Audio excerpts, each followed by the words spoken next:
didn't say no. That would have been easier.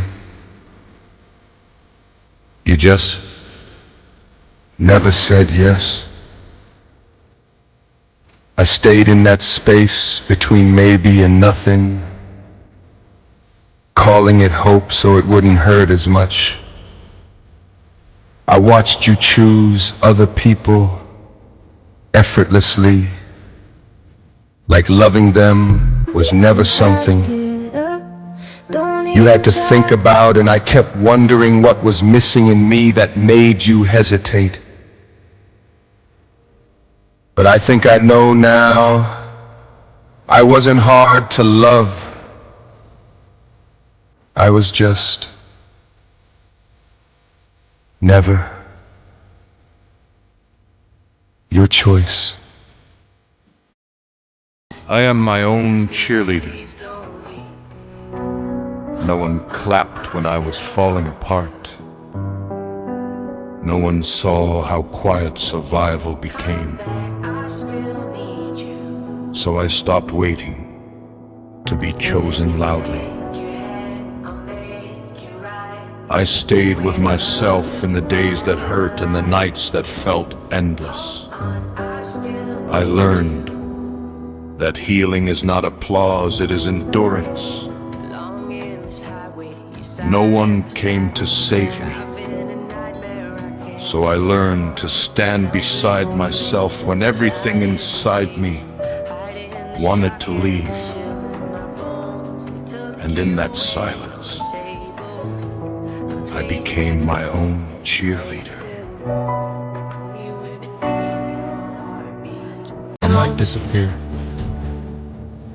I might disappear tomorrow, and no one will notice. People look through me like I don't exist at all.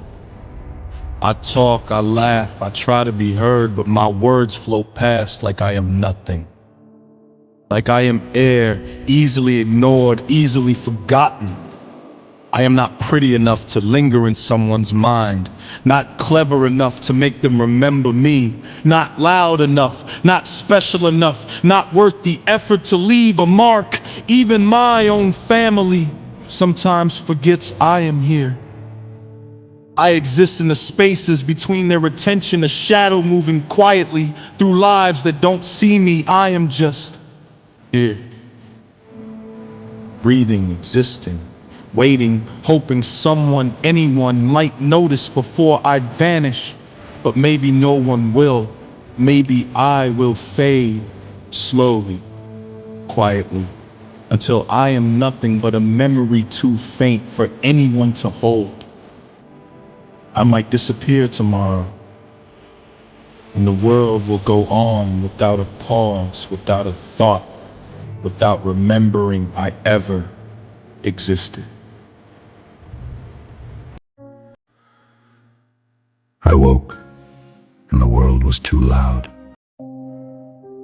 So I pulled the blanket over my head and let the hours crawl over me. My body refuses its own commands.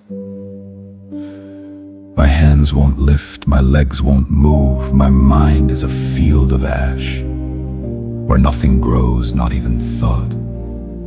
I try to scream, but the sound drowns inside my chest. I try to cry, but the tears are already buried. I exist in the space between breaths, a ghost with a pulse, watching life go on while I am stuck in the same broken frame I've worn for too long. Nothing comforts me. Nothing excites me. I am not tired. I am not awake. I'm just here. And being here is enough to break me every single second. I tried and tried and tried again, and the world spat me out like I was nothing. I envy the dead, not because I want to die, but because they are free from this endless grind of pain, this brutal madness that laughs at effort.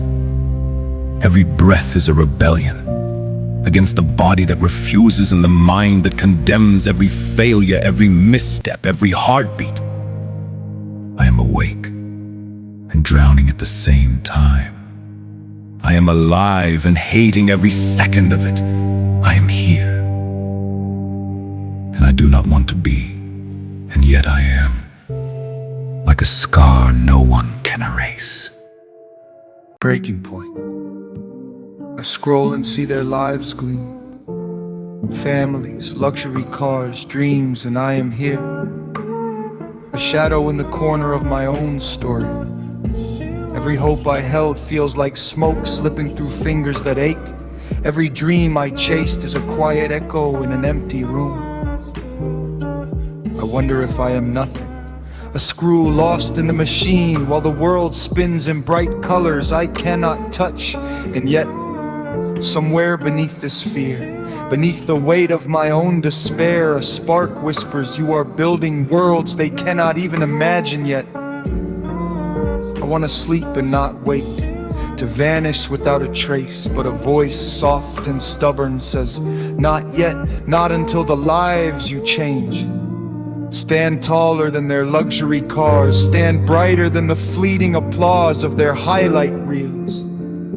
So I breathe, broken but alive, and carry my unseen fire through this cruel, dazzling world, and in the middle of it all there is you. And if the world never understands me, if the crowds never see my fire, it will still be enough to know that in this strange life I once found someone who felt like both my peace and my chaos. Even here, even now, with you beside me, even a small dream can grow into an empire. And sometimes that is already a kind of miracle waiting.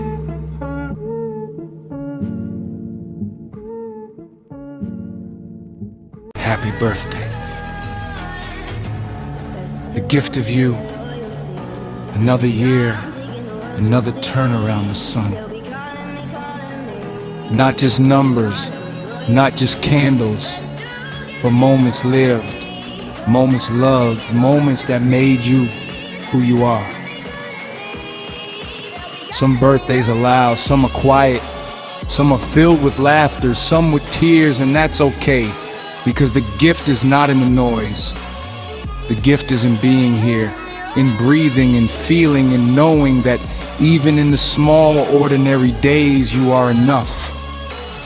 So today, celebrate the you that keeps going, that keeps loving, that keeps shining, even when the world forgets. Happy birthday. Not for the years you've counted, but for the life you've lived. Like you. Already gone. Rumi might say, I did not die today. I died in fragments, slowly, quietly, while the world kept pretending. I was still whole. I move through streets and see faces, hear voices, but they touch me like wind, blowing through an empty room. My body breathes, my hands reach, my eyes open, but inside everything is hollow. Sometimes a spark of light appears, a laugh, a memory, a fleeting warmth, and I chase it like a ghost chasing the living. It slips away, always slips away.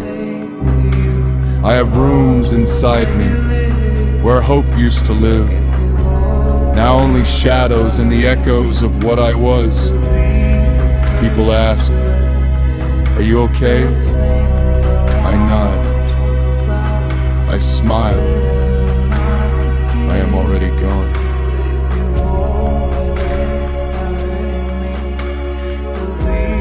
I am cinnamon. Love me softly, like someone who has learned that hearts bruise in quiet places. I am not made for loud love, not the kind that storms in with promises that dissolve by morning. I am cinnamon, sweet on the tongue, but burning when the wound opens. There are colors living inside me that I cannot explain. Violet sadness that blooms at night, blue oceans that swallow whole days, green hopes that grow in secret corners, red memories that refuse to die. I carry them all like fragile glass lanterns inside my ribs. Others held them once, some dropped them carelessly, some watched them shatter and called it fate. Since then, I have learned the quiet language of survival, how to smile while bleeding slowly, how to laugh with a cracked voice, how to build a home inside my own loneliness. So if you come close, come like dusk, not like thunder. Sit beside the silence with me. Let the world rage somewhere far away. And if you hold my hand, hold it like someone holding the last warm thing in winter, because hearts like mine do not break all at once. They soften. They dissolve. They disappear like sugar in dark tea, leaving only sweetness and faint memory of fire. The first home. Before the earth ever felt your footsteps, you lived inside a woman who spoke to you in silence. You were a heartbeat.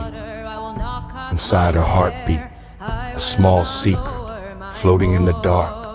And still, she loved you, as if the universe had already introduced you. Do you understand this miracle? You had no face, no voice, no name, and still, her soul recognized yours. She gave you blood as if it were water. She gave you breath before you even knew what air was.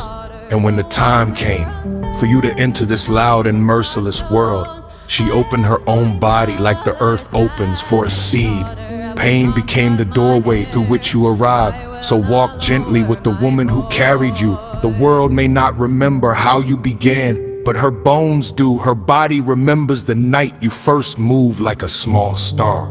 Inside her darkness, her heart remembers loving you before your eyes ever saw the sun. Do not wound the one who first called you miracle, because before the world ever spoke your name, your mother was already praying for your life.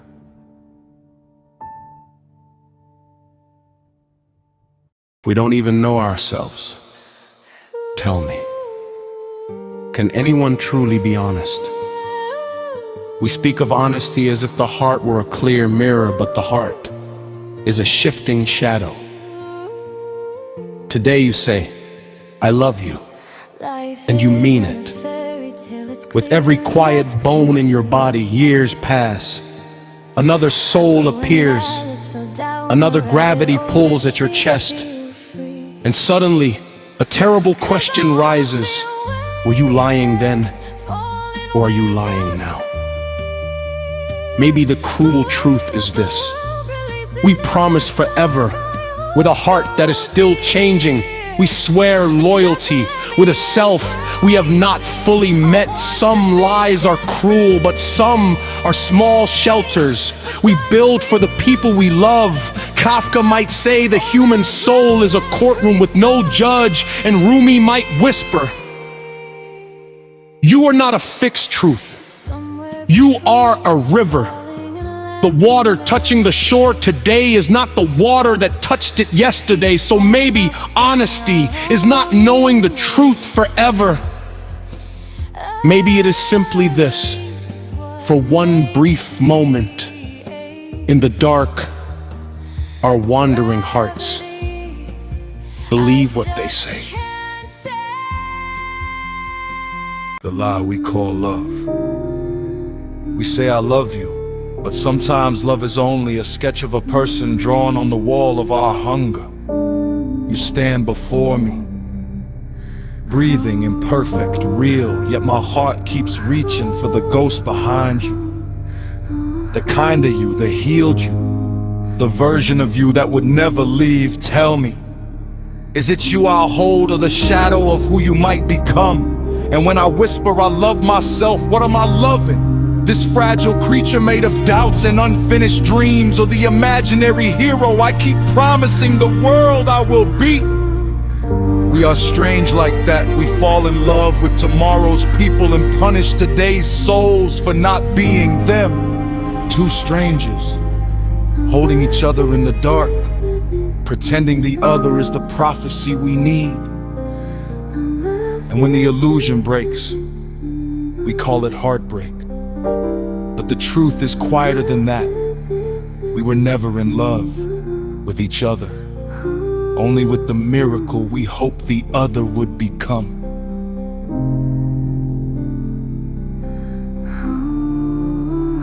The winter inside us. Last night, I searched for your warmth, the way a traveler searches for fire in a ruined village. But the house of your heart was empty. Tell me, beloved, who stole the sun from your chest? Once, your breath was spring, flowers opened, just hearing your name. Now when you stand before me, I feel the quiet of snow falling on a grave.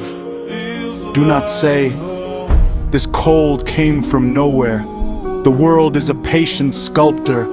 It chisels the soft parts of us until we become stone. And yet, even in winter, the seed remembers. Even in darkness, the soul remembers the sun. So if your heart has turned to ice, do not fear it. Ice too is only water, dreaming of warmth. Break up. You left before the sun could rise, before the words I needed could form. The room still smells like you, a ghost of cinnamon, a whisper of what was. I reach for your shadow in the dark, but it slips through my fingers like smoke, like everything we promised and never kept. I remember your laugh, how it filled the spaces where silence now lives. I wanted forever, but forever wanted you. Not me. I see your face in every stranger, hear your voice in every passing song, feel your absence in every heartbeat, a rhythm that no longer matches mine. I trace your name in my chest, but it only bleeds, and every heartbeat reminds me you are gone. I whisper into the emptiness, hoping somehow you hear that I am unraveling, piece by piece, memory by memory, love by love, and I am left with the ghost of you, the cinnamon scent, and the ache of what I will never hold again.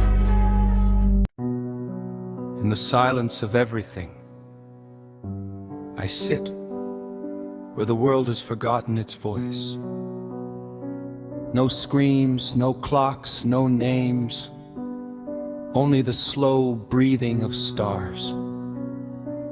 The quiet hum of planets turning in their eternal dance. The air does not demand anything of me.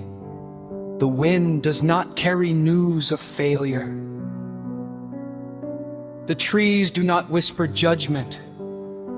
Here, I am nothing. And yet everything, I watch my thoughts fall like autumn leaves into a river that does not remember them.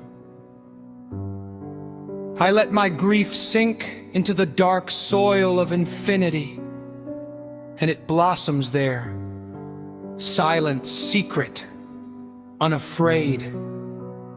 Somewhere a comet laughs at the smallness of my fears, and I smile back. Because even in this stillness, I know I am part of something vast, beyond time, beyond want, beyond the cruel insistence of the world. I am not lost. I am quiet. I am the pause between one heartbeat and the next. Here, in the silence, the universe leans toward me and says, nothing.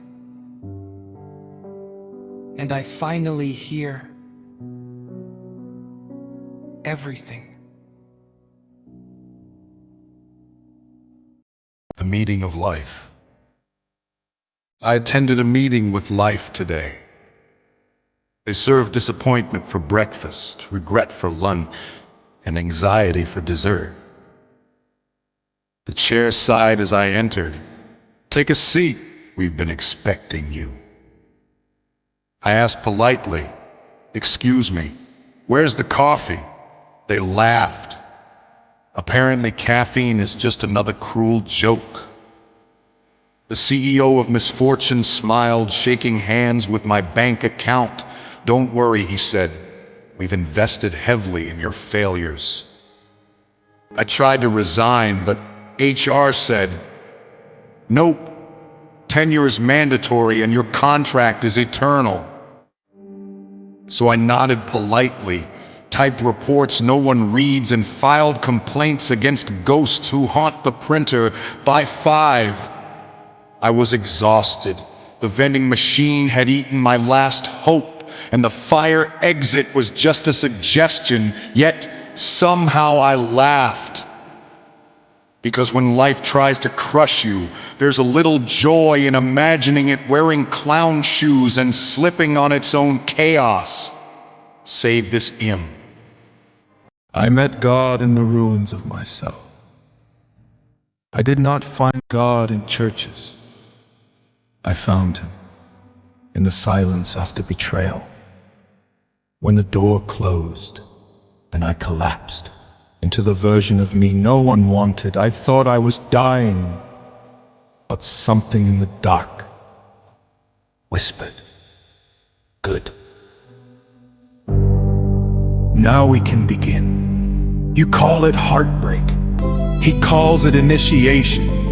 You call it loneliness. He calls it removing witnesses. So you can finally meet yourself. I was not abandoned. I was being emptied of everyone who was not meant to stay. You think the fire is punishment? No, it is rehearsal for the woman who will walk through hell and come out carrying light like it belongs to her. Do not kill yourself. Do not kill yourself.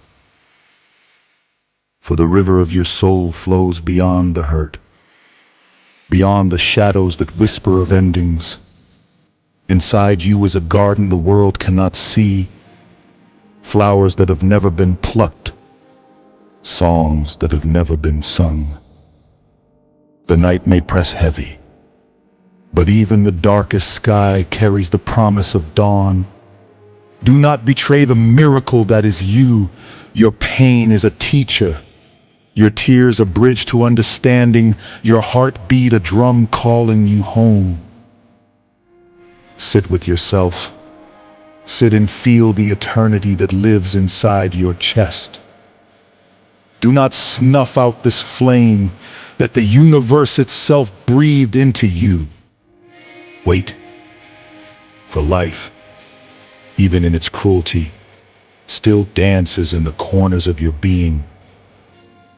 And you, luminous one, have yet to see the wonders only you can bring.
I love you. The seed of your silence. They say your time will come. I say the world is a stone and I am a seed that forgot how to bloom. I am 30. No work, no house, no children to call me sacred. Only the hollow echo of promises that never learned my name. I see my mother's eyes, folded in sadness, a quiet grief that is heavier than my own. Sometimes I wish I had never arrived to carry her hope into this cruelty. The world crushes dreams like glass beneath its feet. Every plan I touch shatters into sharp air, cutting the part of me that still believes. And yet, even in the darkness, even in the failing, a strange voice whispers, "You are not nothing. Even rocks remember water." I do not feel its truth. I feel only hunger for a mercy that the world has not learned. I feel only the weight of a life that keeps asking, "Why me?" And still my chest holds a stubborn flame, small, defiant, absurd. It says, "Stay." Even broken seeds surprise the earth sometimes.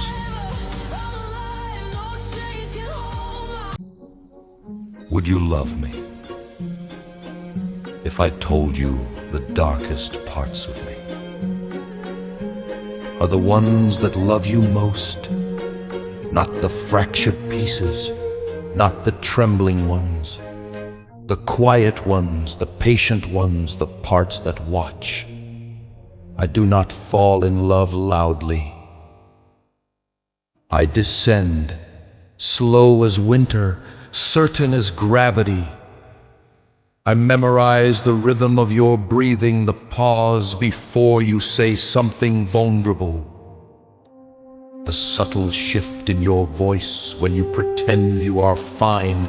You think I am attentive, I am devoted, and choosing me would be choosing madness. Not the kind that screams, but the kind that smiles softly while it rearranges the world, so you never have to leave. Loving me is not warmth, it is exposure. I will know you beyond what you confess. I will trace the architecture of your fears, name the ghosts you refuse to name, stand in the dark with you and feel perfectly at home. Would you still stay if you understood that I do not love halfway? I will hold you gently, but I will also see exactly how you could break, and I will protect you from the world, from your doubts, from anyone who tries to pull you away. My darkness does not wish to harm you. It wishes to keep you carefully, completely. So tell me, would you still love me if you knew that when I say forever, I mean I have already imagined every ending and decided none of them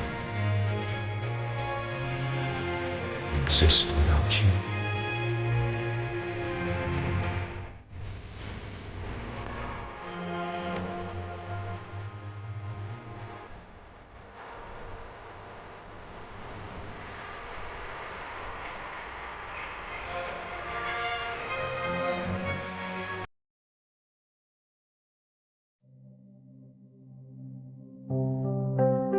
Too much heart. You feel everything. Every whisper, every sigh, every secret you weren't meant to hear. It burrows into your chest like tiny knives. You carry the world in your ribcage, patch it up with kindness, even when your own bones ache. They say stop caring, but your soul doesn't obey. It bleeds for strangers, smiles for broken hearts, sleeps on the floor of someone else's storm, and sometimes you wish you could vanish, disappear into the quiet, where no one needs you, where your own heart doesn't pound with everyone else's pain. But hear me. Even when you feel too much, even when the world wants you to shrink, you matter. Your light is the only one holding someone else's darkness at bay. Stay. Breathe. You are the reason some hearts still believe in kindness.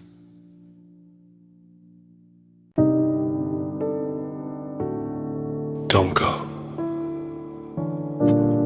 I know you want to leave. I know the thoughts are loud like screaming knives in your skull. I know you feel like a burden, like the world would be lighter if you weren't here. I know the nights are endless, the silence screaming at you, and every heartbeat feels like it's lying, telling you that no one would care, that nothing would change. But hear me in the rawest truth. Even broken, bleeding, hollowed, you matter. You are the world someone still needs. You are the reason some pain can still end. Don't unalive yourself. Not because it's easy, not because someone will cry, but because you deserve to see the dawn again. Because your story is not done. Hold on. Stay. You are worth it. The hollow I keep, I speak in shadows, because the light doesn't listen. I pour my heart into empty rooms, and the walls swallow it whole, chewing, savoring, spitting back echoes that are louder than the world outside. Every smile I wear is a lie I've learned to love. Every kindness I give is a debt I can't collect from a universe that doesn't care if I exist or vanish. I crave silence, not because I want peace, but because the noise of being alive is unbearable. I am a ghost in my own life, fingertips brushing memories that never touched me. And still the world keeps spinning, oblivious, while I drown in my own skin. Maybe tomorrow I will disappear. Maybe tomorrow I will dissolve. Maybe. But tonight, I write this darkness, because at least here, the hollow listens.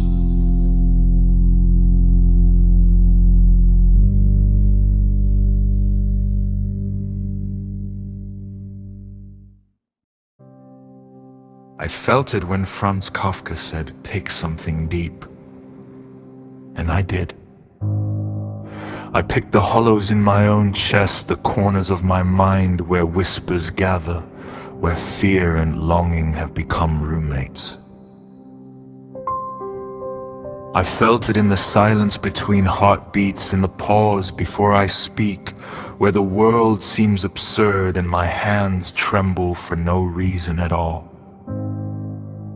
I watched myself unravel like paper left in the rain, ink bleeding, edges curling, my thoughts folding into themselves until I could no longer tell where I ended and the void began. I carried ghosts that no one asked for, smiled through wounds that festered in private, and laughed at the absurdity of thinking I could belong in a world that didn't notice me, yet here I am, writing in the dark because even Kafka knew the abyss speaks and only those brave enough to listen can hear their own reflection in it.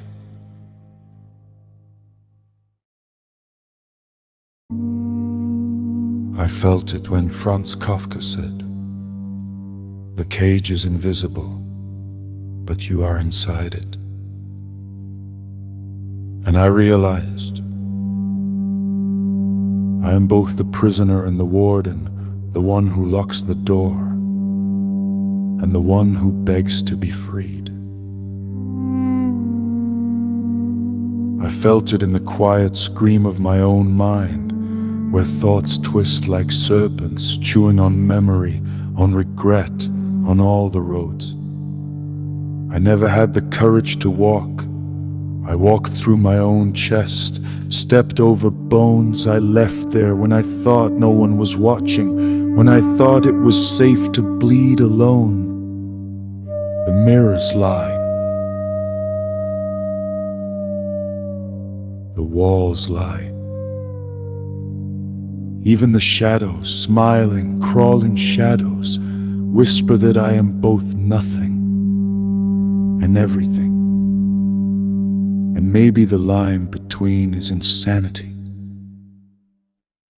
I felt it when the sky turned black and the stars winked as if mocking me, and I laughed because the abyss doesn't care if I break, and I finally understood. The darkness I feared was just me, alive and unafraid.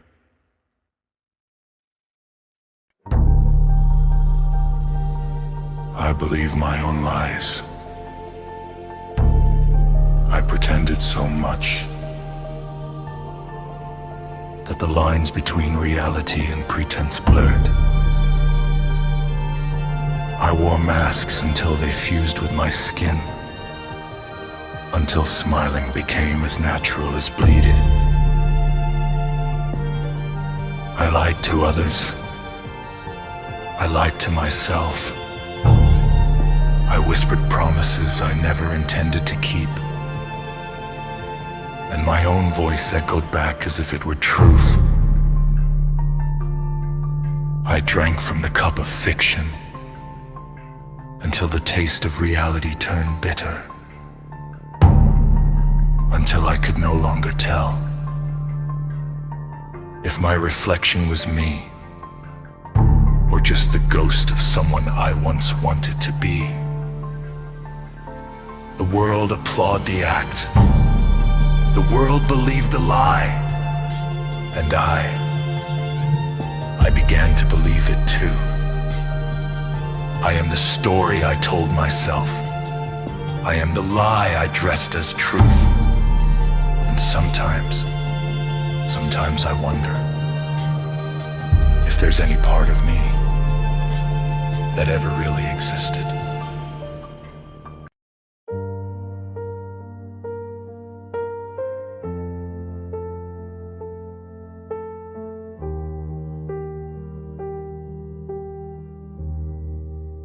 I'm fading in the corner, shadows hide my face, lost in empty echoes, lost in empty space. Whispers in my chest, they won't let me rest. Every smile I wear just hides the mess, and I'm screaming in silence. No one knows my pain, running through my mind like a storm of rain.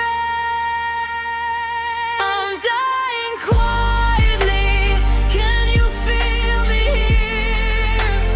Falling through the night, swallowed by my fear. Hold me in the dark, don't let me disappear. I'm dying quietly.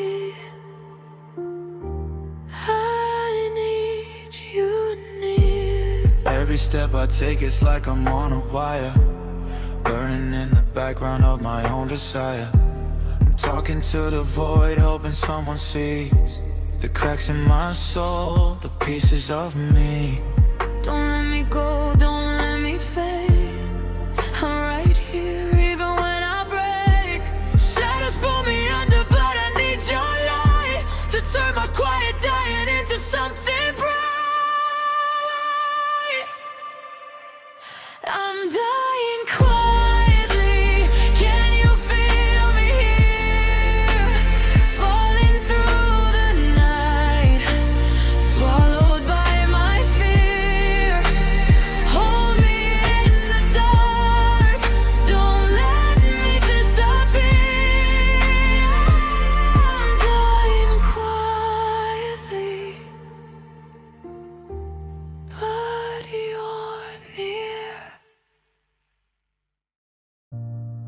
silence I left you in, I didn't leave loudly. No slammed doors, no final words sharp enough to blame. I just thinned out. Like fog when morning decides it has no use for mystery. One less reply, one longer pause, until my absence learned how to speak for me. You think ghosting is cruelty, maybe it is. But sometimes it's cowardice dressed as mercy. I told myself you deserved someone whole, and I was already disappearing inside my own life. It felt kinder to vanish than to let you watch me lose interest in slow motion. What I didn't tell you is that leaving doesn't mean escaping. You follow me in small ways, in songs I skip too quickly, in messages I type to no one, in the quiet after laughter when I remember how easily you believed me. You think ghosts don't feel guilt, but guilt is the chain that keeps us haunting. I see your last message sometimes, the one that tried to sound casual, like you weren't already grieving. I read it the way people reread apologies. They never had the courage to send back, and you learned silence differently. You learned how a phone can become a grave, how hope refreshes itself every few minutes just in case, how love doesn't end when someone leaves, only when you finally stop waiting. I know you wondered what you did wrong. The truth is unbearable in its simplicity. You didn't fail me.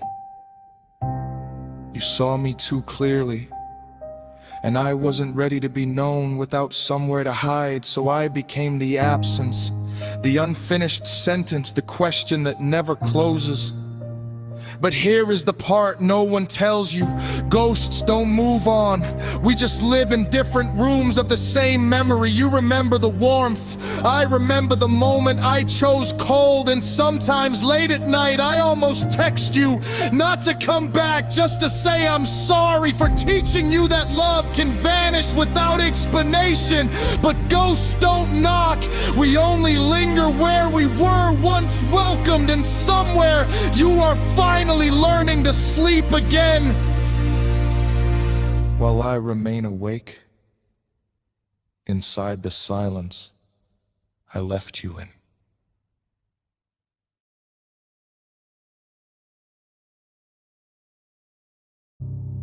The monster who loves too much. Some people cannot leave. Some people cannot bear the thought of losing what they claim is theirs. So instead they become fire, they become venom, they become a storm that rips through the life of the one they once said they loved. They watch the world bend under their hands, not with guilt, but with satisfaction. They turn kindness into weakness, trust into chains, love into a cage lined with teeth. Every smile they destroy is proof that they still exist. Every dream they crush is proof that they are remembered. Some nights they lie awake and wonder if the darkness has seeped too deep, if they have become the monster they once swore they would never be. And if you feel it, that gnawing hunger to control, to break, to leave ashes behind, do not tempt the world with your shadow. Leave quietly.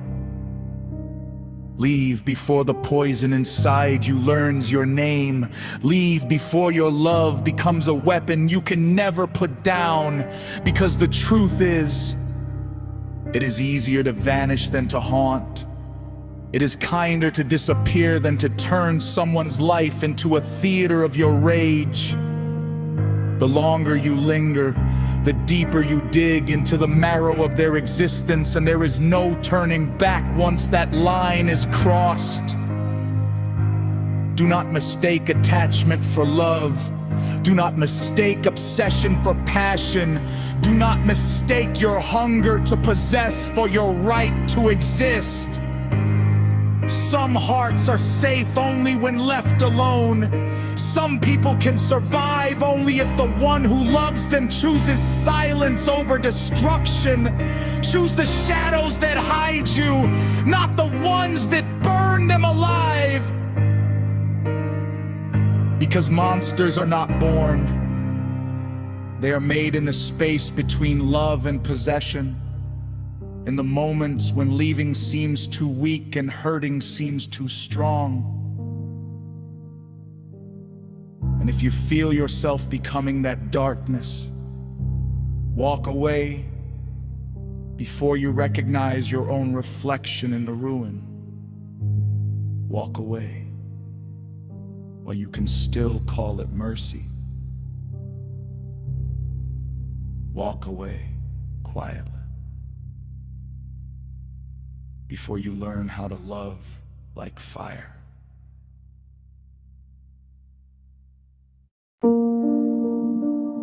The fractured bond. They tell you a parent's love is sacred. They tell you it is instinct, armor, oxygen. But sometimes it is ash. Sometimes the hands that should cradle carry tremors of fear, rage, and old ghosts. The child is small, pure, luminous, and yet they float in a storm they did not summon, in a house where love is a rumor and terror hums in the walls. The parent sees themselves in fragments, the parts that survived, the parts that failed, the parts that learned to hurt before they could feel.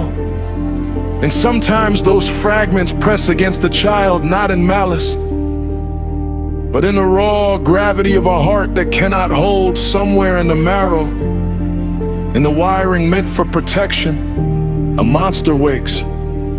It is not born evil, it is broken. It is the echo of every wound the world handed down, the memory of every time the parent needed saving and no one came. And the child, they do not understand yet. They do not understand the cruelty of circumstance, the weight of inherited fear, the way love can twist when the vessel carrying it is fractured. They feel only the tremor. They feel only the crush. They feel only the cold, and they are too small to know mercy, too small to know the difference between what is survival and what is harm. Sometimes, in the still hours, you can hear the parents screaming in silence at themselves, at the past, at the small body before them. They are monsters in one instant, humans in the next, and the line is thin as glass and sharp as knives. And yet, even in the fracture, there is a truth that survives. Somewhere buried beneath the fear, beneath the rage, beneath the inherited ghost is the instinct to save. And sometimes, if someone survives the storm, if the child survives, that instinct can return, slowly, trembling, fragile as a candle flame in wind, and learn to cradle what was nearly lost.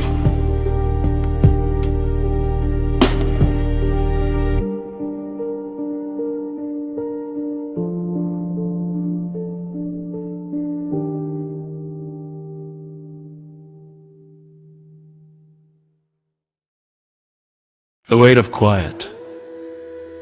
I used to think darkness was loud.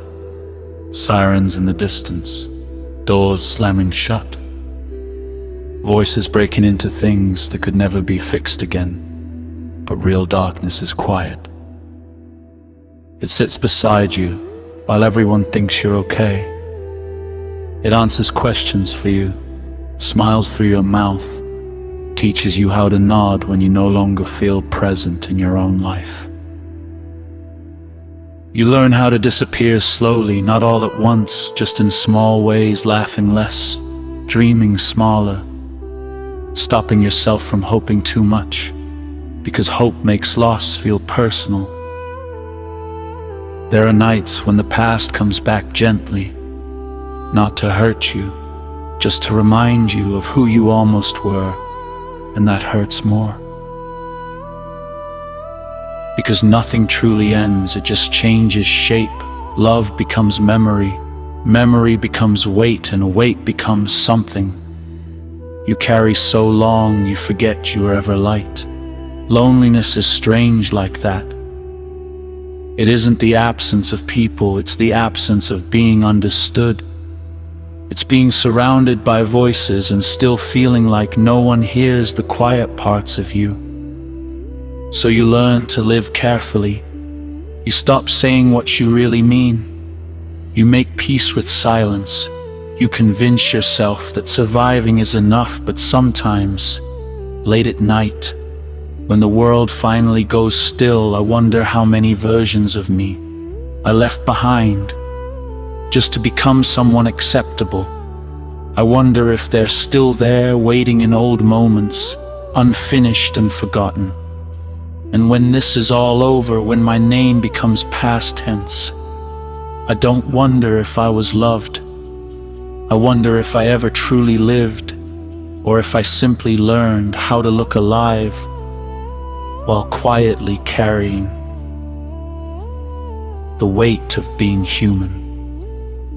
My Valentine, my chaos. I do not love you gently. I love you like fire loves the night, ripping through the quiet, setting the world ablaze just to watch it tremble. I have stitched your name into the hollow of my lungs, and now every breath I take sings of you. Even the air itself conspires to pull me closer, to drown me in the gravity of your being. Do you feel it? The way my heart fractures and rebuilds itself around the shape of you, like shattered glass forming a cathedral, only for your eyes to walk inside. I will not promise peace. I will promise storms, delirium, the kind of love that drags your soul through corridors of madness and leaves it trembling awake, hungry for more. So on this Valentine's, take my chaos, my fire, my everything. Because if I love completely, and I love dangerously, and I love you. Echoes of happiness, we chase it, always. Through streets we do not remember walking, through voices that fade like smoke, through rooms where the air itself seems borrowed. Happiness, it waits behind doors we cannot open, in laughter that comes too late, in hands that leave before we can hold them. Peace is quieter. It is the sound of water before the storm, a candle flame trembling in a dark room, a memory that tastes like nothing and everything at once. We search for it in the wrong places, in hearts that cannot keep it, in mirrors that reflect only who we think we are. Do they exist? Or are we walking through lifetimes, collecting fragments like shells on a shore that never belonged to us? Perhaps one life holds laughter that slips into grief before it can settle. Perhaps another life offers stillness, but no one to share it with. And in every life we remember only pieces, hints of warmth that vanish if we stare too long. Happiness is a ghost, peace a whisper. They are not given, not earned, only glimpsed in the spaces between loss and memory. We stumble upon them for a heartbeat before the world pulls the rug away, and still we chase. Through city lights, through wind that bites at our skin, through storms that know our names, through grief, through love, through silence, we chase.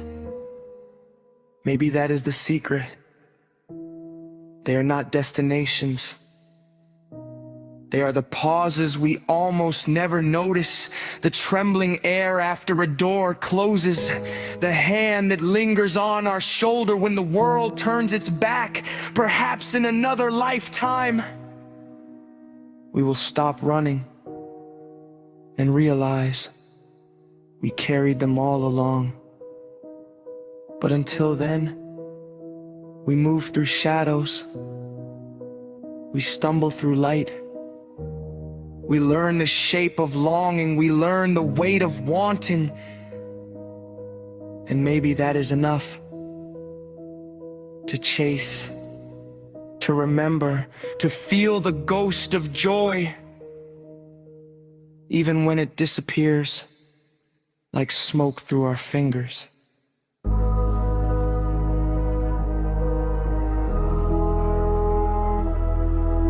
Letter to my children, my daughter. You will walk in a world that wants to bend you, to take what is yours without asking. Do not let them. Learn the weight of your own hands, the sharpness of your voice, the armor hidden in your gaze. Some will smile as they steal, as they break trust like glass. You must be ready. Not angry, not cruel, but awake. Carry yourself like a warning, because safety is yours to claim, my son. You will see darkness in people and despair in places that should be bright. Do not turn cold. Be the light that refuses to be swallowed, even when it trembles, even when it is tiny. Let it shine. Let it warm the lost, guide the afraid, and remind the world that some hearts are made to protect, even when everything else decays to both of you. Life will take more than you expect. It will steal laughter, leave empty chairs, and teach you grief before you are ready. There will be nights when the walls whisper danger, and shadows press like questions. Do not forget, you are more than what is taken from you. You are fire and stubbornness, memory and hope, the echo of love that no one can erase. I cannot always guard you.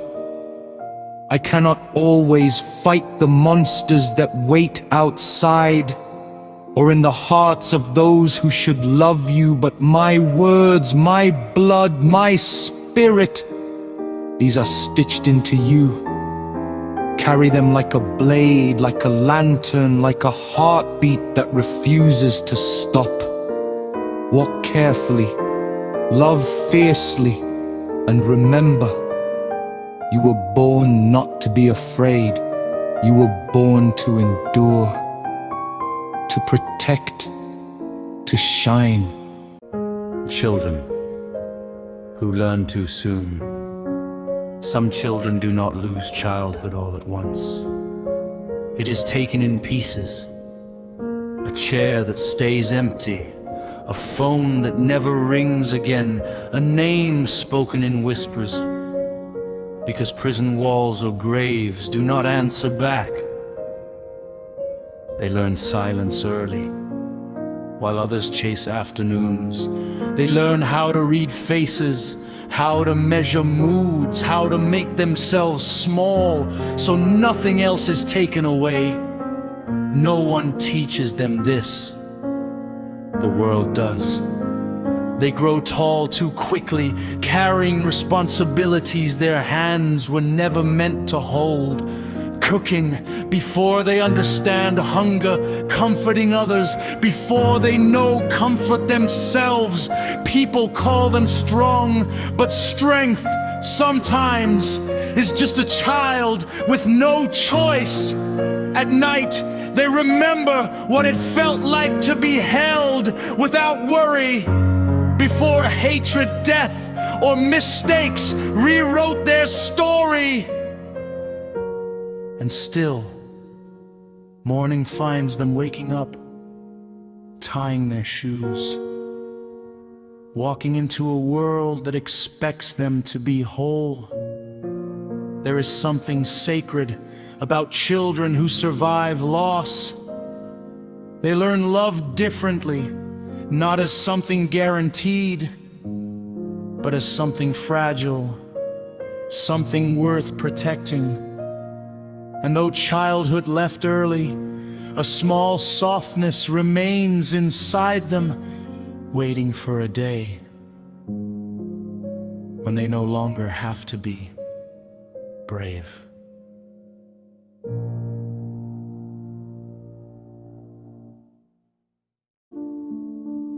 I am a mortician. I see you helpless, not weak, not broken, just finished. This is the only moment in your life where you are completely honest. No performance, no fear of judgment, no lies left to defend. Pathologists search for answers in your silence. They listen with steel and light, reading the story your body couldn't finish telling. Every scar is a sentence, every bruise a paragraph no one wanted to read. We are the last professionals to meet you as a human, not a memory. Not a statistic, not a headline. When the world is done taking from you, we give back dignity. We close eyes that have seen too much. We clean wounds the world pretended not to notice.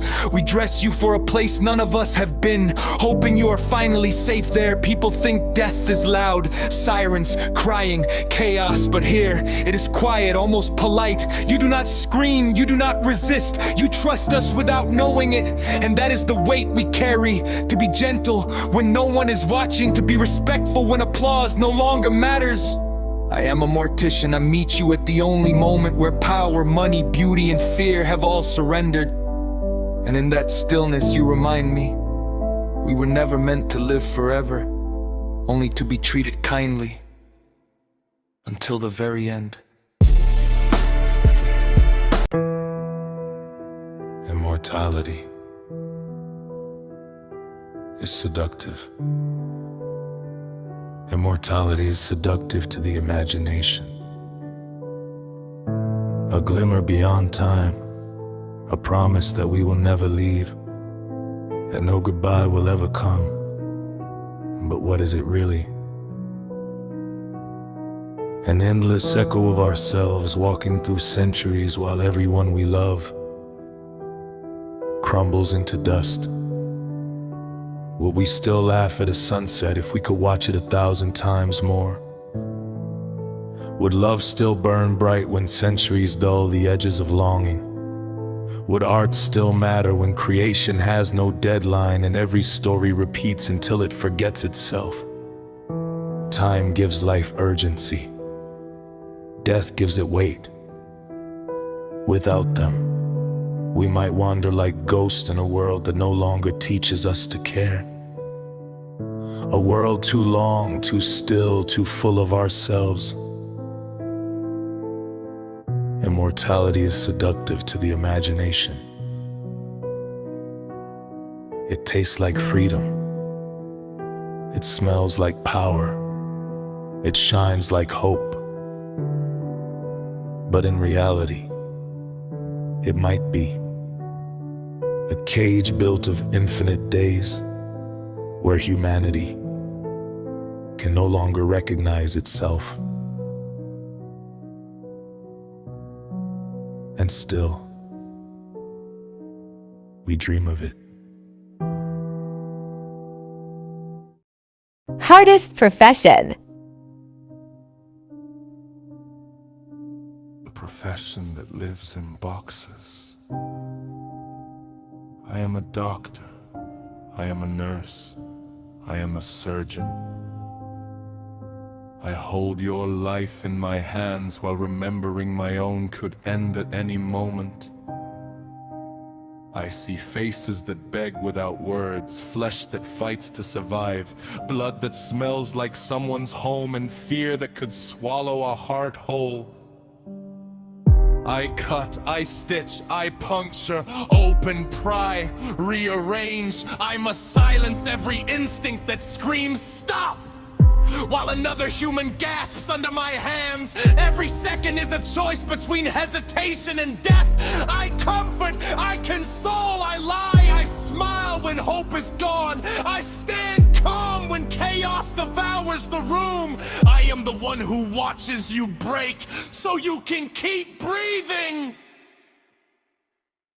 There are boxes Fear in one, pain in another, the screaming, the failing, the ones we cannot save, all locked away where they won't freeze my hands, and still I carry them at night, in the shower, in the silence. They leak back into me like poison faces, cries, smells, memories that will never leave. The world calls it a profession. I call it standing on the edge of humanity, with knives in my hands and praying I do not fall. Humanity survives because some of us become monsters, so others can live, and no one sees how much of us dies each time we heal another.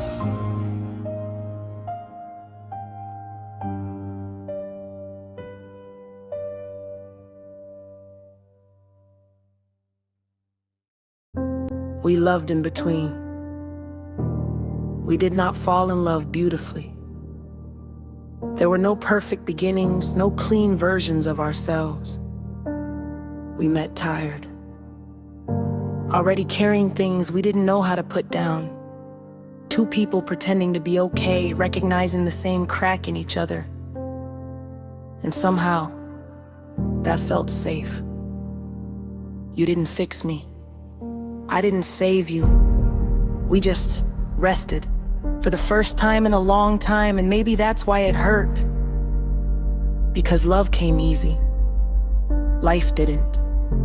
You there, me here, counting distance and bus fare and airtime, measuring affection and missed calls and messages that said, "Did you get home safe?" We spoke about the future, like it was a place we could eventually afford. One house, one kitchen, one life that didn't need planning, but rent is real and dreams don't pay deposits. So we learned a different kind of love.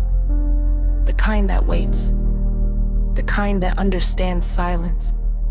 The kind that says, "I miss you," without making the other feel guilty for staying where they must survive. Some nights I wonder what ordinary love feels like, to fall asleep next to you instead of next to a phone, to argue about small things instead of time and money. But even like this, broken and apart, I have never doubted us. Because what we have is not convenience. It is choosing each other even when it would be easier to let go. And maybe one day, we will live in the same place. Maybe one day, distance will stop being part of our story. But until then, we love in between. Between paydays. Between visits. Between hope and reality. And somehow, it is still love.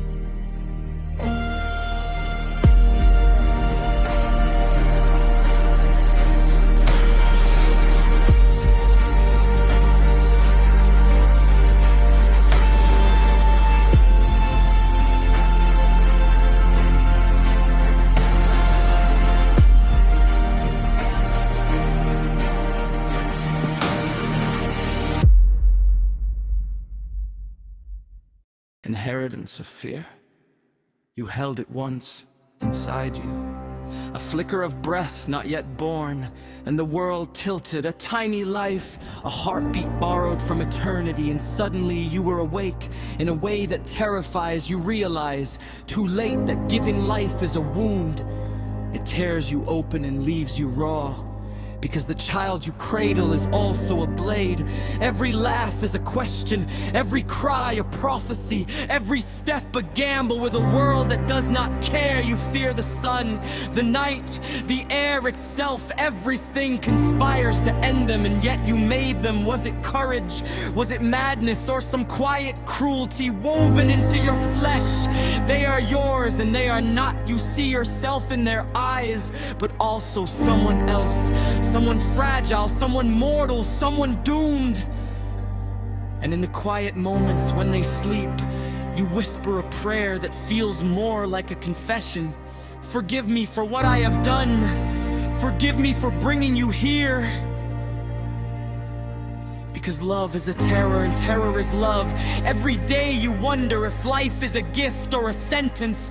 And when they fall asleep in your arms and your hands shake and your chest aches with 1,000 possibilities of doom,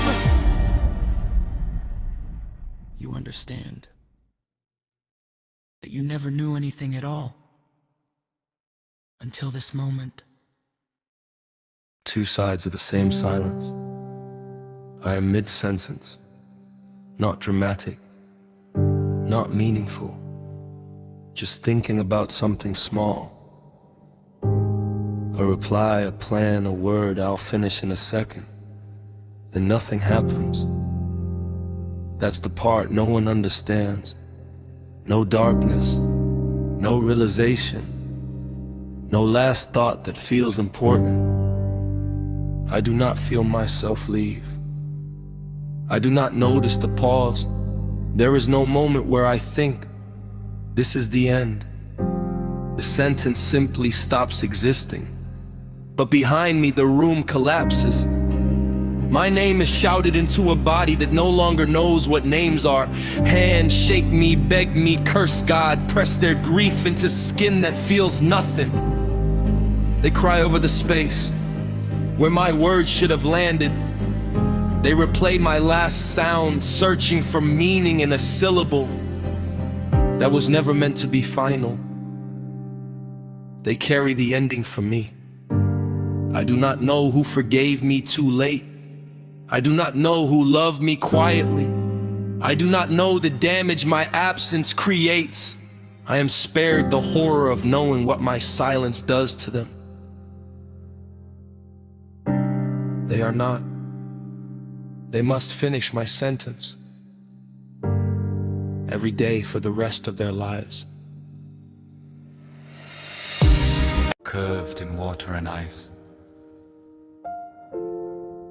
somewhere between a star's last breath and a whisper of dust we arrived. Not by plan, not by promise, but by chance. A spark that should not have been. Yet here we are, flesh and thought, trembling awareness. Curved in water and ice, shaped by forces older than memory. Did the universe pause to notice? Did creation look down and say, here is a mind to suffer, to question, to marvel, to fear itself? No, it did not. It did not care. We are infinitesimal, like a ripple in an eternal lake, like a shard of ice melting into the ocean of time, shaped by gravity, by chance, by storms we never saw coming. And still we ask, why me? Why now? Why this life? Where did it come from? When it answers nothing, we clutch at stories, at gods, at stars, at science, anything to fill the hollow echo of our own wonder. We are carved and curved by rivers we cannot touch, by glaciers moving slower than thought, by tides that remember only momentum. We flow, we freeze, we fracture, yet somehow we persist. Our thoughts, our loves, our grief, insignificant yet infinite. Our lives are whispers in ice caves, our cries hidden beneath sheets of water, our hearts bending in shapes we cannot name or escape. We are curved in water and ice, fragile enough to shatter, strong enough to hold the universe in our gaze. A miracle that should have failed and did not. Alive enough to know we are nothing. And somehow, that is everything.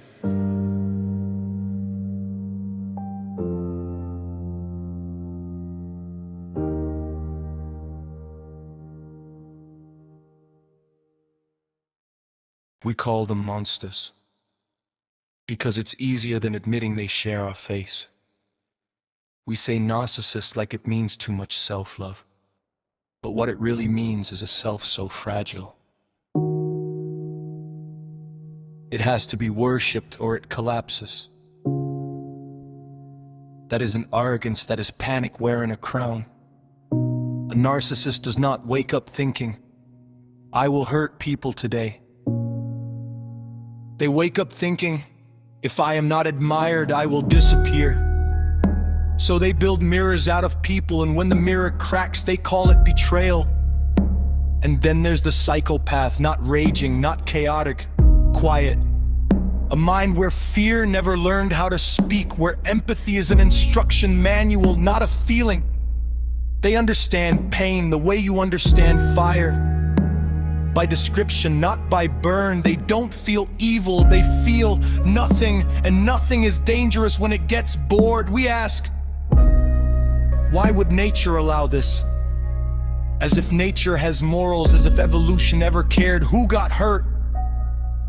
These minds were built for survival, for decision without hesitation, for action without guilt. The problem isn't that they exist. The problem is what happens when trauma teaches them that power feels like purpose. Serial killers are not born with knives in their hands. They are born with gaps in the world decides what fills them. Here's the part we don't like to admit. Under enough fear, under enough power, under enough dehumanization, any mind can drift. Empathy is not guaranteed, it is maintained. So no, not all humans are narcissists. Not all humans are psychopaths. But all humans are capable of becoming unrecognizable when systems reward cruelty and call it strength. Understanding is not forgiveness.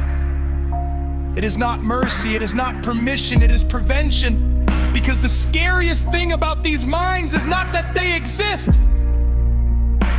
It's that we refuse to learn until it's too late.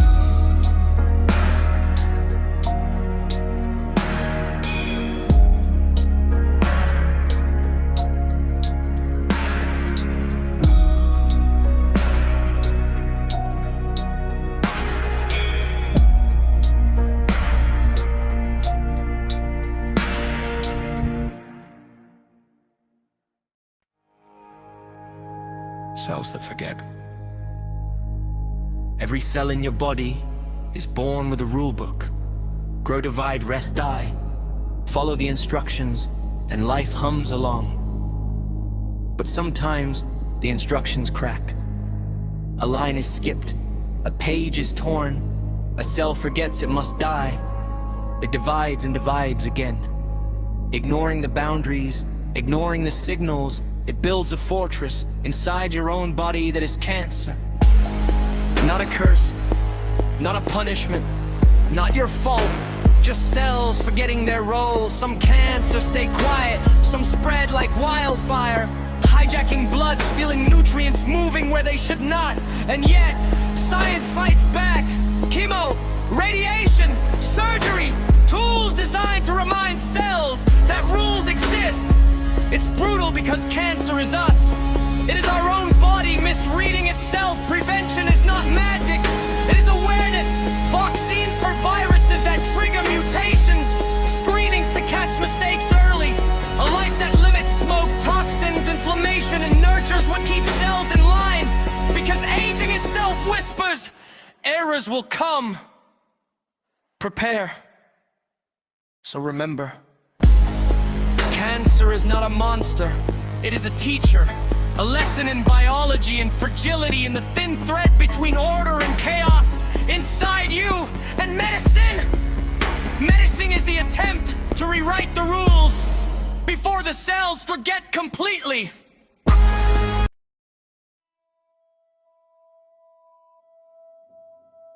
Inside you, there's a clock no one taught you to see. Not made of hands or numbers, but of threads and caps and whispers of cells. Each cell divides, copies itself. And every time it does, a tiny piece of its shield, its telomere, wears thin. It's a countdown, silent, relentless. The body was built to last long enough to pass on life, not to witness eternity. DNA is a script being written over and over. Mistakes slip in. Mutations. Where? Decay. the spell that holds order together. Phrase with every heartbeat, mitochondria grow tired, energy falters, waste builds, senescent cells linger like ghosts that inflame, that poison that reminds you time does not stop. Aging is not punishment. It is biology speaking plainly.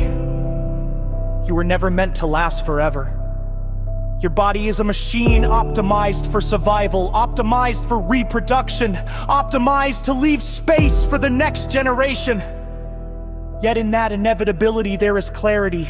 The mistakes, the decay, the slow surrender all teach us something vital. Protect what lasts, your heart, your mind, your cells. Slow the erosion with sleep, with movement, with care. Be aware that life is finite and mortality is not an enemy, because understanding the clock within is the closest thing we have to immortality. The wisdom to live fully before the machinery falters. Time hums in every breath, every wrinkle, every ache, every fading memory is not shame. It is proof that life was lived and biology did its quiet work. And in knowing this, you can respect the body, you can honor the cells, you can fight, not for forever, but for the fullness of the time.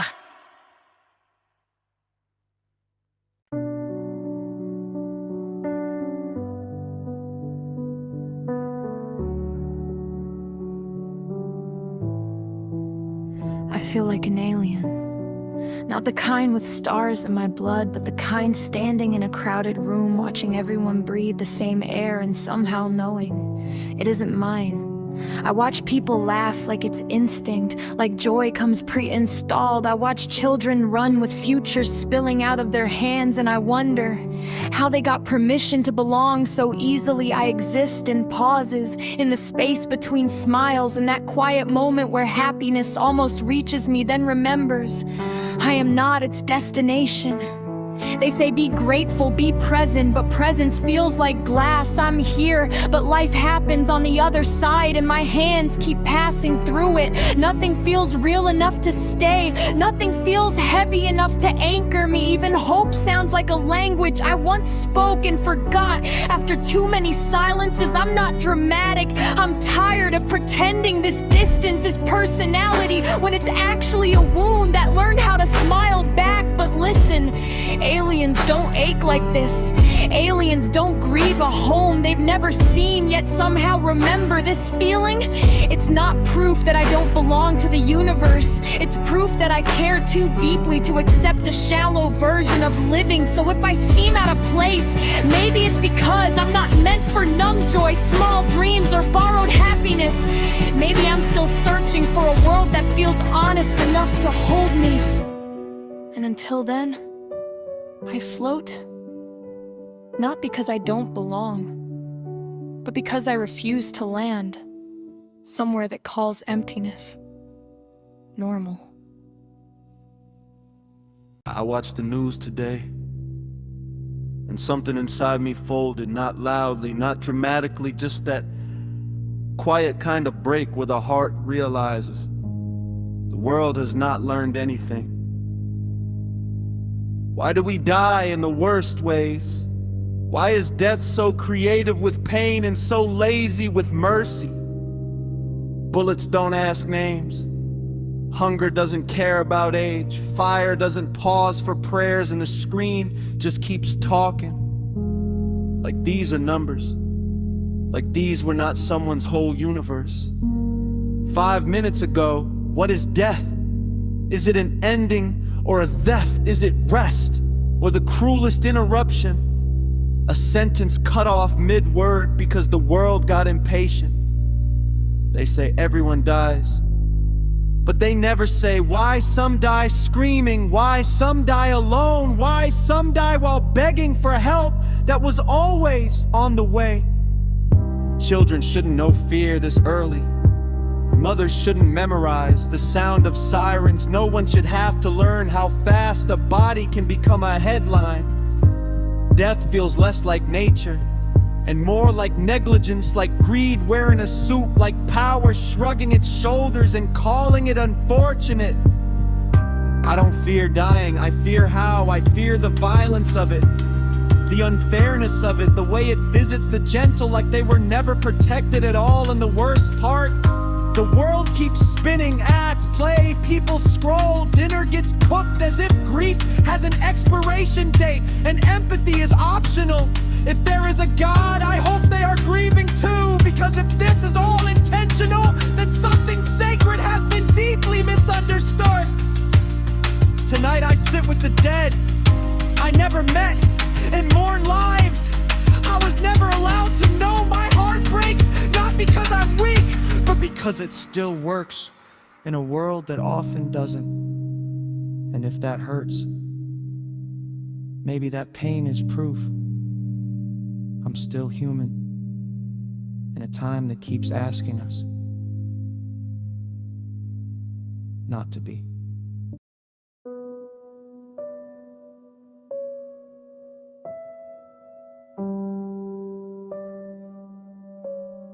Letter to the one I love.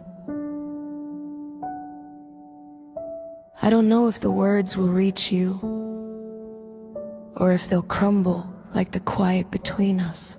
But I have to try, because every thought of you is a flame I can't ignore. I love you in ways I can't hold in my hands, ways that break me open and leave me bare in the dark. I love you in the silence of my failures, in the spaces where I'm afraid to breathe, where my shadows meet yours. And suddenly I am not alone. I love you for the storms you carry, for the quiet you pretend to hide, for the laughter that bursts when the world is cruel, and for the tears you never show. If I could, I'd write your name across the sky, trace it in the spaces where the world forgets us, where time bends and hearts remember the way we once held everything together with nothing but our hands and hope. I love you not because you make me whole, but because in your presence I see the edges of myself I never knew existed. And if the world turns cold, if the night swallows us in its endless shadow, know that I am here, carrying you, even if only in my words, even if only in this letter, even if only in the hollow spaces of my chest, where your name echoes and always will.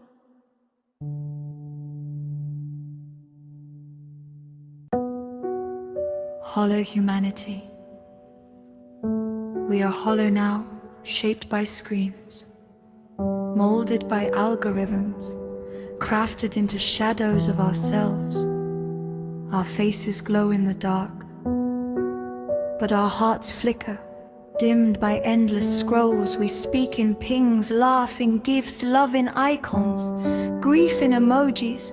We measure our worth in hearts and numbers, while the world outside decays quietly. We see oceans of faces, yet no one sees us. We feel the rush of notifications, but forget the weight of touch. Our memories are digital echoes, our joy filtered and staged. Truth bends to the camera, pain is muted. Empathy is buried under feeds and ads, and in the quiet moments when the screen sleeps, we remember what we've lost.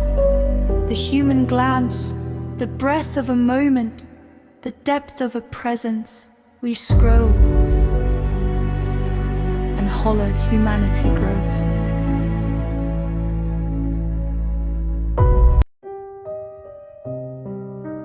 Why do they steal? Why do they steal from a dying man? From beds that beep like fading heartbeats? From hospitals where hope hangs on a drip stand and prayers whisper through cracked lips? Why do they steal from medicine? From gloves meant to save hands? From oxygen meant to buy one more breath, one more chance to say I love you? Why do they steal from children? From classrooms with broken chalk? From empty stomachs and unfinished dreams? From futures that haven't even learned to speak yet? It's insane. It's not hunger. It's not survival. It's a sickness called enough is never enough. They build walls while wards collapse, buy convoys while nurses cry in silence, count millions while mothers count minutes outside operating rooms. And still they ask for votes, still they smile for cameras, still they sleep at night. While a child dies because someone stole a syringe. Tell me, what kind of power needs a corpse to feel rich? What kind of leader robs pain and calls it policy? One day history will ask these questions out loud, and no amount of stolen money will be enough to buy back their humanity.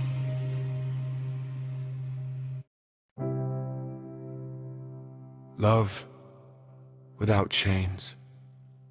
I smiled when Raina Maria Rilke spoke about love as the hardest work a human will ever do. Not something we stumble into, but something that asks us to grow first to become whole before we reach for another soul. Because I still love you. In a world where love has learned to tighten its grip, where people confuse devotion with possession, where I love you quietly turns into don't change, don't outgrow me, don't leave. But that is not the love I want to give you. I don't want to own your time, your body, your future, or your becoming. I don't want love that keeps receipts, that counts sacrifices, that says you owe me. Because I stayed, because I suffered, because I love louder. I want you to be you, fully, fiercely, unapologetically, to live your life without shrinking, to fit inside my comfort, to chase your dreams without wondering if your happiness will cost me. Because love should feel like peace, not pressure, like freedom, not fear. Loving you does not mean you belong to me. It means I choose you, and I still respect you. If one day you choose yourself, if you stay, let it be because your heart is at home, not because love trapped you here with guilt and expectation. And if you go, I hope you go light, not carrying my needs like a debt, not apologizing for your growth. I did not love you to keep you. I loved you to let you be. And if that kind of love hurts, maybe it's because it's honest. Maybe it's because it refuses to cage what it was meant to admire. That is the love I believe in. The kind that does not break people. The kind that allows two souls to walk beside each other. Not in chains, but in truth.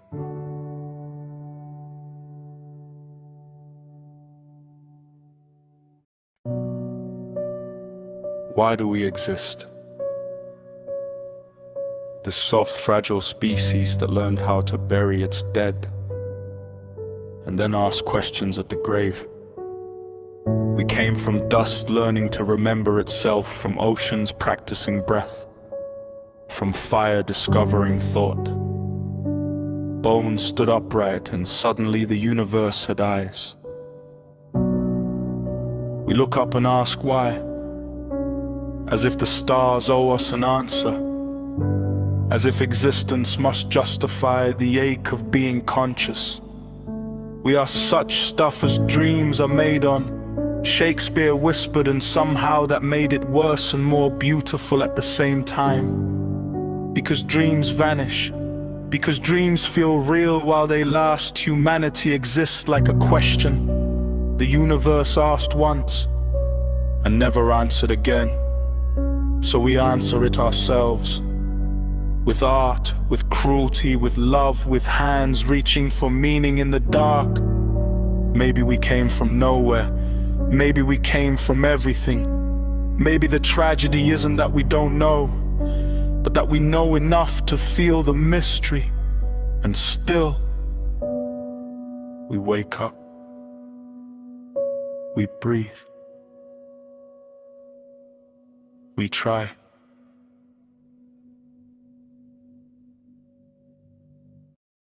Why do we do this?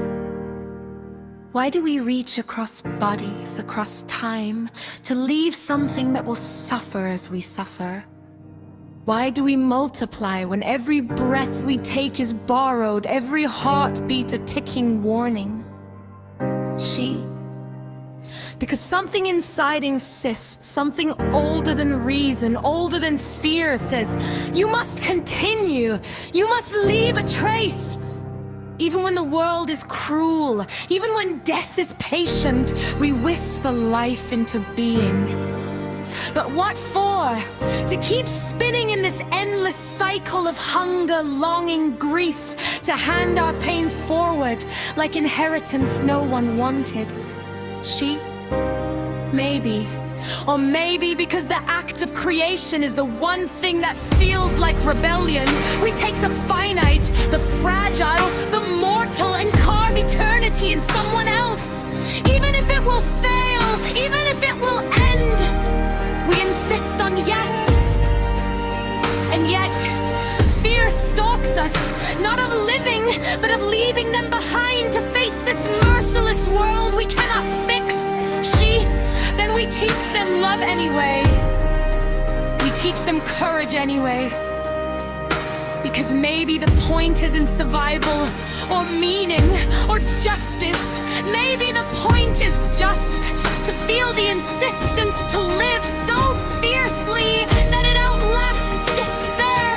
Together, we create, we hope, we rebel, and even knowing the end waits, we say yes.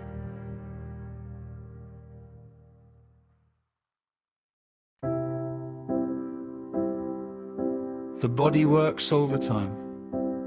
A quiet army we rarely notice. Heart drumming without applause. Lungs expanding in rhythm with the unseen. Cells dividing in secret wars we will never know. Bones hold themselves together while the mind wanders off to fear. Desire, memory, regret, muscles twitch, blood flows, digesting, healing, remembering, all while we chase shadows and call it living. The stomach burns, the brain races, the liver filters what we pour in. The eyes see everything we ignore, the skin shields us from what would destroy. It asks nothing, it complains silently through aches but never stops. The body is a miracle we call ordinary. It survives everything we throw at it. It neglects the worry, the sorrow, and still quietly, persistently keeps time for us. And maybe in noticing it, in seeing the mechanics of being alive, we feel both small and infinite, fragile passengers in a vessel that refuses to break.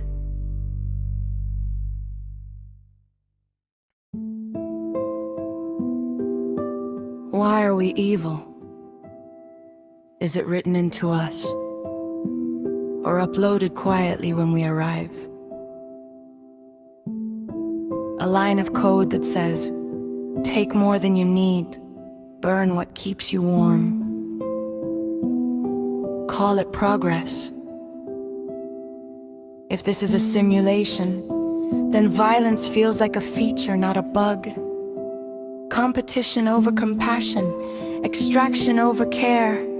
A world rich enough for all, reduced to prizes for the few. We tear open the earth like it won't remember. Cut down forests that learned how to breathe before us. Poison oceans and act surprised when the water turns against us. We call this intelligence. Maybe we destroy our home because it reminds us we are temporary. And instead of accepting that, we try to dominate what we fear.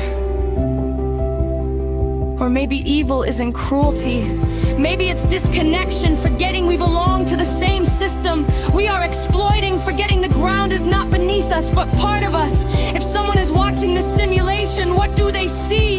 A species given awareness and using it to sharpen knives, given beauty and trying to own it, and still some of us plant trees knowing we won't sit in their shade. Some of us choose kindness in a world that rewards destruction. If this is a game, then maybe evil is the default difficulty setting, and goodness is the player who refuses to play it the easy way.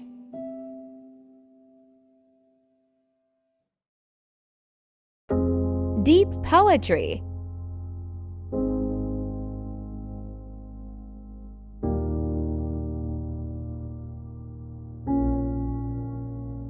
We arrive without a prologue, drop mid-scene into breathing bodies, muscle memory older than thought, already deciding we must continue. The heart ticks like borrowed machinery, working overtime for reasons it was never told. Blood learns the map of us before we ever learn ourselves. If this is a simulation, it hides in the small details, the way dust settles on forgotten shelves, the ache that appears at night with no clear origin, the instinct to be kind even when cruelty would be easier. We chase something unnamed, not happiness, not love, not success, but a feeling of arrival, as if one day the world will say, yes, this is it. You can rest now. It never does. Death waits in the background code, not as punishment, just as silence, and knowing it will come makes every moment flicker. Beautiful not because it lasts, but because it doesn't. So we resist in the only way we can. We notice. We feel, we soften where the system expects hardness. If someone is watching, let them see this. Not our productivity, not our suffering, but the quiet defiance of choosing tenderness. In a world that never required it.